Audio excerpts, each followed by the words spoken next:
بسم اللہ الرحمن الرحیم۔ عزیز طلبہ، آج ہم کلاس جو ششم کی اسلامیت کے ساتھ حاضر ہوئے ہیں۔ اب آج کا ہمارا ٹاپک ہے وہ نماز جنازہ اور اس کی اہمیت۔ نماز جنازہ کا مفہوم پہلے دیکھتے ہیں۔ دنیا میں انسان کی جان اللہ تعالیٰ کی دی ہوئی امانت ہے۔ ہر انسان کو زندگی کی مقررہ مدت پوری ہونے پر موت آنی ہے۔ اس کے بعد اللہ تعالیٰ کے حضور پیش ہو کر اعمال کا جواب دہ ہونا ہے۔ دنیا کی ہر چیز فانی ہے۔ قرآن پاک میں فرمایا گیا ہے ہر جاندار کو موت کا مزہ چکھنا ہے۔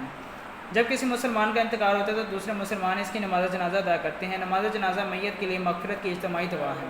دین اسلام میں حکم ہے کہ زیادہ سے زیادہ لوگ نماز جنازہ میں شرکت کریں۔ فوت ہونے پر شخص مرد ہو یا عورت، بچہ ہو یا بوڑھا میت کہلاتا ہے۔ میت کو اسلامی طریقے کے مطابق غسل دے کر کفن پہنایا جاتا ہے۔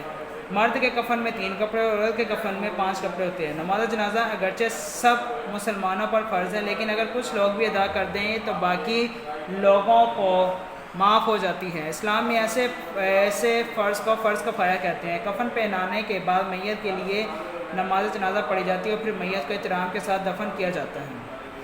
اب اس کا طریقہ کار دیکھتے ہیں۔ نماز جنازہ جماعت کی صورت میں ادا کی جاتی ہے۔ سب امام کے پیچھے قبلہ رخ کھڑے ہو جاتے ہیں۔ پھر نماز جنازہ کی تکبیریں کہی جاتی ہیں، جن میں ثنا، درود پاک اور میت کی مغفرت کے لیے دعا کر کے سلام پھیرا جاتا ہے۔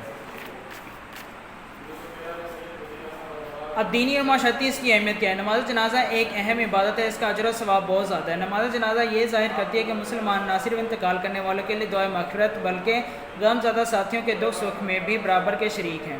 نماز جنازہ ادا کرنے سے مسلمانوں میں میت کے وارثوں سے ہمدردی کا احساس پیدا ہوتا ہے۔ باہمی غم گساری سے دوسروں کے دکھ میں شرکت اور ان کی دل جوئی سے دل کو سکون ملتا ہے۔ نماز جنازہ مسلمانوں کے باہمی اتحاد کی علامت ہے۔ اس سے آخرت پر ایمان پختہ ہوتا ہے اور اعمال کی جواب دہی کا احساس زندہ ہوتا ہے۔ اب اس کے دیکھتے ہیں مشق کی طرف۔ نماز جنازہ سے کیا مراد ہے؟ یہ لانگ نمبر آپ نے 1 یہاں سے لے کر اور یہ جہاں تک یہ پیراگراف ختم ہو رہا ہے یہاں تک آپ نے کرنا ہے۔ لانگ نمبر 2 جو ہے وہ اس کے نیچے سے شروع ہوتا ہے۔ اس کا طریقہ کار نماز جنازہ کا یہاں سے یہاں تک آ جائے گا، یہ اس کا طریقہ کار آتا ہے۔ اور تیسرا لانگ جو ہے وہ اس کا نماز جنازہ کے دینی و معاشرتی اہمیت، یہ پیراگراف جو پورا یہ آپ کا لانگ نمبر 3 ہو گیا۔ اب اس کے آتے ہیں ٹک والے کی طرف۔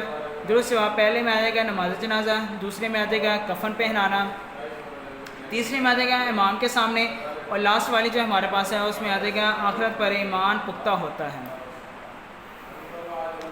خالی جگہ کی طرف دیکھتے ہیں۔ سب سے پہلے خالی جگہ میں آ جائے گا موت، دوسری خالی جگہ میں آ جائے گا کفایہ، تیسری میں آ جائے گا غسل، اور آخر والی میں آ جائے گا آخرت۔ عزیز طلبہ، آج ہم نے نماز جنازہ اور اس کی اہمیت کے بارے میں پڑھا ہے۔ آپ نے اس سے سبق کو اچھی طرح سے یاد کرنا ہے اور لکھنا بھی ہے۔ اگلے ٹاپک کے ساتھ پھر ملتے ہیں، تب تک کے لیے اجازت دیجیے۔ اللہ حافظ۔